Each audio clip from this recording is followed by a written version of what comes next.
আমার প্রিয় ছাত্রছাত্রীবৃন্দ, কল্যাণী ইউনিভার্সিটির অন্তর্গত বিভিন্ন কলেজে যে সমস্ত ছাত্রছাত্রী এই বছর ফার্স্ট সেমিস্টারে ভর্তি হয়েছে এবং তোমাদের ফিলোজফি মেজর বিষয় হিসাবে রয়েছে, তোমাদের মেজর এসিসি আরেকটি পেপার তোমাদের পড়তে হবে। তোমাদের সেই পেপারটির জন্য আজকের সাজেশন দেখো। ফার্স্ট সেমিস্টার ফিলোজফি মেজর এসিসি 1 পেপারের সাজেশন উপস্থাপন করতে চলেছি। এখানে তোমাদের সিলেবাসে রয়েছে লজিক্যাল রুলস অ্যান্ড ফ্যালাসিজ ইন্ডিয়ান, অর্থাৎ ভারতীয় যুক্তিবিদ্যা ও দোষ। এই সিলেবাসের উপরে আজকের 5 ও 10 মার্কের প্রশ্নের সাজেশন দেখে নাও। তবে এই সাজেশন অনুযায়ী তোমরা প্রশ্ন উত্তরের পিডিএফ কপি যদি সংগ্রহ করতে চাও, নিচে দেওয়া হোয়াটসঅ্যাপ নাম্বারে যোগাযোগ করবে। এটাই ফোনপে এবং গুগল পে নাম্বার। অন্য কোনো নাম্বারে তোমরা যোগাযোগ করবে না বা অন্য কোনো নাম্বারে পেমেন্ট করবে না। ফেসবুক বা হোয়াটসঅ্যাপের গ্রুপে কোনো মেসেজ দেখে কখনোই তাই সেখান থেকে তোমরা নোটস সংগ্রহ করবে না। অনেকে আমাদের চ্যানেলের নাম করে নোটস বাইরে বিক্রি করছে, তোমরা তাদের কাছ থেকে সংগ্রহ করবে না। তাহলে তোমরা কিন্তু তোমাদের টাকা ফ্রড হওয়ার সম্ভাবনা থেকে যাবে। শুধুমাত্র এই নাম্বার থেকেই তোমরা এই নাম্বারেই যোগাযোগ করবে এবং এই নাম্বারেই পেমেন্ট করবে। কারণ অনেকেই এইরকমভাবে বাইরে পিডিএফ আমাদের চ্যানেলের নাম করে বিক্রি করছে, সেই জায়গায় অনেকে ফ্রডের শিকার হচ্ছে, সেই অভিযোগ আমাদের কাছে করছে। সেই ক্ষেত্রে আমাদের কিছু করার থাকে না বা কিছু আমরা করতে পারবো না। তাই এই নাম্বার থেকে তোমরা যোগাযোগ করবে, এই নাম্বারেই। কারণ আমরা কখনো কাউকে ফোন করব না বা মেসেজ করব না। তোমাদের প্রয়োজন হলে তোমরা সংগ্রহ করবে, প্রয়োজন না হলে তোমরা এই সাজেশনগুলো ফলো করতে পারো। এবার দেখো আজকের এই সাজেশন অনুমানের স্বরূপ থেকে, অর্থাৎ 1 নম্বর প্রশ্ন, লিঙ্গ ন করণম অতীতা নাগতি ব্যভিচারাত, এই বাক্যটি প্রসঙ্গ উল্লেখপূর্বক ব্যাখ্যা করো। 2 নম্বর প্রশ্ন, পরার্থানুমানের পঞ্চ অবয়বের প্রয়োজনীয়তা দেখাও। 3 নম্বর প্রশ্ন, ঘরটি অনিত্য কেননা তা অবয়বী, এই অনুমানের ক্ষেত্রে পঞ্চবয়বীর ন্যায় গঠন করো। 4 নম্বর প্রশ্ন, শেষবৎ এবং সামান্যত দৃষ্ট অনুমানের পার্থক্য করো। 5 নম্বর প্রশ্ন, উদাহরণসহ কেবলান্বয়ী, কেবল ব্যতিরেকী এবং অন্বয় ব্যতিরেকী অনুমানের মধ্যে পার্থক্য উল্লেখ করো। তোমরা এই সমস্ত প্রশ্নের উত্তর পেয়ে যাবে। শুধু তাই নয়, এখানে একটি প্রশ্ন দেওয়া রয়েছে, কিন্তু পিডিএফ কপিতে একাধিক অথবা দেওয়া রয়েছে। কোন প্রশ্নটি কত সালে পড়েছে সেটিও উল্লেখ করে দেওয়া আছে। শর্ট প্রশ্ন, বড় প্রশ্ন উত্তর সহ কমপ্লিট পেয়ে যাবে। সালের প্রশ্ন উত্তর সহ কমপ্লিট পেয়ে যাবে। তোমাদের ভাবতে হবে না কোন প্রশ্নটি কত সালে পড়েছে, একদম সমস্ত কিছু গুছিয়ে একসঙ্গে তোমরা পেয়ে যাবে। তোমাদের এই সমস্ত নোটসপত্র সংগ্রহের জন্য এখান ওখান ছুটে বেড়ানোরও প্রয়োজন হবে না। আমাদের কাছ থেকে নোটস সংগ্রহ করলে ঘরে বসে সমস্ত রকমের সহযোগিতা পাবে। প্রয়োজনে ফোনে কথা বলে নিতে পারবে। কোনো সমস্যা হলে সেই সমস্যারও আমরা সমাধান করে দেব যদি আমাদের কাছ থেকে নোটস সংগ্রহ করো। যে হোয়াটসঅ্যাপ নাম্বার থেকে নোটস সংগ্রহ করবে সেই হোয়াটসঅ্যাপ নাম্বার থেকেই তোমরা মেসেজ করবে বা কল করবে, তবেই সহযোগিতা পাবে। বাইরে থেকে যদি নোটস সংগ্রহ করে আমাদের কাছে সহযোগিতা চাও তাহলে কিন্তু সহযোগিতা পাবে না। তাই সরাসরি আমাদের কাছে সংগ্রহ করো, কারণ অভিজ্ঞ শিক্ষক মণ্ডলী দ্বারা এই সমস্ত নোটসপত্র তৈরি হয়। আমাদের প্রচুর খরচ হয়, কারণ সারা বছর ধরে আমাদের এই সমস্ত কাজ চলে। তাই যে খরচ হয় সেই খরচের ন্যূনতম অংশ তোমাদের কাছ থেকে নিচ্ছি যাতে তোমরা উপকৃত হও, সেই সঙ্গে আমাদের খরচটা যাতে উঠে আসে। তাই তোমরা আমাদের চ্যানেলের সঙ্গে থাকবে এবং সহযোগিতা করবে। নিজেরা যেমন উপকৃত হবে, সেই সঙ্গে আমাদের এই চ্যানেল সামনের দিকে যাতে এগিয়ে যেতে পারে সেই সহযোগিতাটুকু তোমরা করলে তবেই তোমরা যেমন উপকৃত হবে, সেই সঙ্গে আমাদের যে সমস্ত কর্মচারীবৃন্দ রয়েছে তারাও উপকৃত হবে। তারপরে 6 নম্বর প্রশ্ন দেখো, কেবলান্বয়ী লিঙ্গ দৃষ্টান্ত সহকারে ব্যাখ্যা করো। 7 নম্বর প্রশ্ন, নিম্নোক্ত অনুমিতিগুলি পক্ষ, সাধ্য ও হেতু নির্দেশ করো এবং হেতুটি কেন দুষ্ট তা ব্যাখ্যা করো। যে কোনো দুটি করতে হবে, এগুলো আসবেই পরীক্ষায় 100% কমন পেয়ে যাবে। আমাদের এখানে সাজেশনে যে প্রশ্নোত্তর রয়েছে এগুলো পড়লে সব কমন পেয়ে যাবে। যে ধরনের প্রশ্ন হবে সমস্ত ধরনের প্রশ্ন এবং উত্তর তোমাদের দেওয়া থাকবে।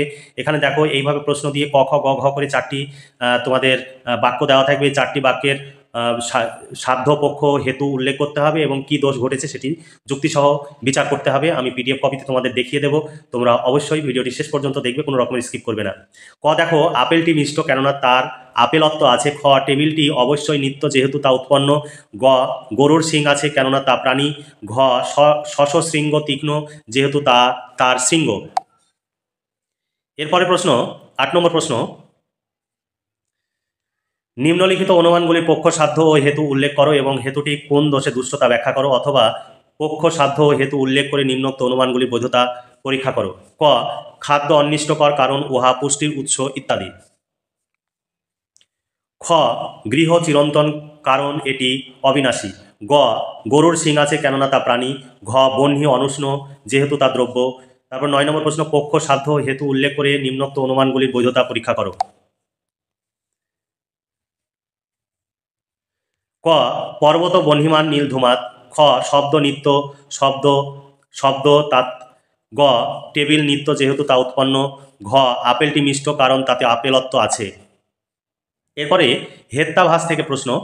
হেত্যাভাস বা হেতুদোষ। হেতুদোষ থেকে তোমাদের প্রশ্ন দেখো।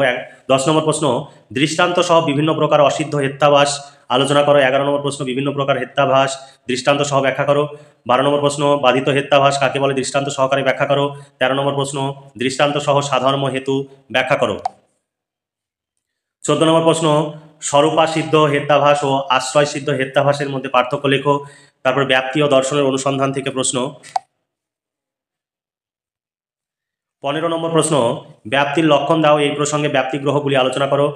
16 নম্বর প্রশ্ন, নৈয়ায়িকগণ অন্বয় ও ব্যতিরেকের সাহায্যে কিভাবে ব্যাপ্তির যথার্থ প্রতিষ্ঠা করেন তা উদাহরণ সহ ব্যাখ্যা করো।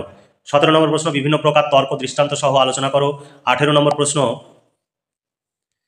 ন্যায় সম্মত বা ন্যায় মত অনুসরণ করে দৃষ্টান্ত পদার্থটি ব্যাখ্যা করো।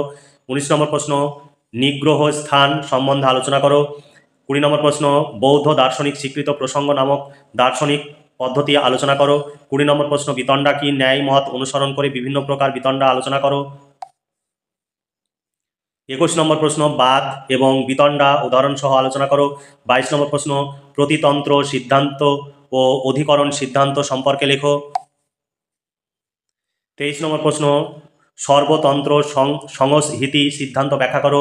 24 নম্বর প্রশ্ন, নাগার্জুনের প্রসঙ্গ যুক্তি প্রণালী থেকে কি কি বিষয় উত্থাপিত হয়। 25 নম্বর প্রশ্ন, গৌতম কেন ছলকে একটি স্বতন্ত্র প্রমাণ হিসাবে স্বীকার করেন তা আলোচনা করো। এই ছিল 25খানা প্রশ্ন। এই 25খানা প্রশ্নের বাইরে আরও 5খানা প্রশ্ন তোমাদের বাড়তি দেওয়া রয়েছে। তোমরা পিডিএফ কপিতে সেই প্রশ্ন উত্তরগুলো তোমরা পেয়ে যাবে। তবে এই সাজেশনের যে এখানে প্রশ্নের লিস্ট দেখছো তার সঙ্গে পিডিএফ কপির লিস্টের কিছুটা তফাৎ রয়েছে, কারণ সেখানে প্রতিটি প্রশ্ন কোন প্রশ্নটি কত সালে পড়েছে সেগুলো উল্লেখ করা রয়েছে, একাধিক অথবা দেওয়া রয়েছে। তাই তোমরা দেরি না করে আজই এই প্রশ্নোত্তরের পিডিএফ কপিটি সংগ্রহ করে নাও, তোমরা ভীষণভাবে উপকৃত হবে। এই প্রশ্নোত্তরের পিডিএফ কপির মূল্য 200 টাকা। তোমরা যদি ফিলোজফি মেজর বিষয় নিতে চাও তাহলে 250 টাকা পেমেন্ট করতে হবে। মাল্টিডিসিপ্লিনারি অর্থাৎ এমডিসি, ভিএসি সমস্ত পেপারের নোটস পেয়ে যাবে। বাংলা, ইতিহাস, রাষ্ট্রবিজ্ঞান, এডুকেশন, দর্শন এই সমস্ত বিষয়গুলোর মেজর এবং মাইনর বিষয়ের সমস্ত নোটস পেয়ে যাবে। মেজর বিষয়ের প্রতিটির মূল্য 250 টাকা, মাইনর বিষয়ের প্রতিটির মূল্য 200 টাকা এবং এসিসি পেপারগুলো 200 টাকা করে। তাছাড়া ভিএসি পেপারের জন্য 150 টাকা, মাল্টিডিসিপ্লিনারি কোর্সের জন্য 150 টাকা। অর্থাৎ তোমাদের 5টি পেপারের পরীক্ষা দিতে হবে। 5টি পেপার তোমরা সংগ্রহ করে নিতে পারো। 5টি পেপারের জন্য তোমাদের পেমেন্ট করতে হবে 1000 টাকা। 1000 টাকায় একদম কমপ্লিট 5টি পেপারের নোটস তোমরা পেয়ে যাবে। তাহলে তোমরা চাইলে আজই যোগাযোগ করো এবং নিচে দেওয়া হোয়াটসঅ্যাপ নাম্বারে তোমরা ফোনে কথা বলে তারপরে তোমরা সংগ্রহ করতে পারো, অথবা মেসেজ করে তোমরা কনফার্ম হয়ে তোমাদের প্রয়োজনীয় বিষয়গুলো সংগ্রহ করে নাও এবং পড়াশোনা করে পরীক্ষার জন্য প্রস্তুতি নাও। তোমাদের এই সমস্ত নোটসপত্র তৈরি করতে আমাদের প্রচুর খরচ হয়, কারণ টাইপিস্ট রয়েছে, শিক্ষক রয়েছে, তাদের নিয়মিত বেতন দিতে হয় সারা বছর ধরে। কেউ ফ্রিতে কাজ করবে না, কারণ সেটা কারো পক্ষেই সম্ভব নয়। তাই তোমাদের কাছ থেকে ন্যূনতম একটা অর্থ নেওয়া হচ্ছে যাতে আমরা এই খরচগুলো চালাতে পারি, কারণ ইউটিউব ভিডিওতে সেইভাবে ভিউজ না হওয়ার কারণে আমাদের ইউটিউব থেকে কোনো ইনকাম হয় না। তাহলে আজকে এই পর্যন্তই। আশা করি তোমরা সকলে পাশে থাকবে এবং ভিডিওটি লাইক, শেয়ার এবং বন্ধুদের সঙ্গে শেয়ার করবে এবং কমেন্টস করতে ভুলবে না। তাহলে অবশ্যই তোমরা ভালো থেকো, সুস্থ থেকো এবং খুব ভালোভাবে পড়াশোনা করে ভবিষ্যৎ জীবনে সুপ্রতিষ্ঠিত হও। এই শুভকামনা জানিয়ে আজকের ভিডিওটি এখানে সমাপ্তি ঘোষণা করছি।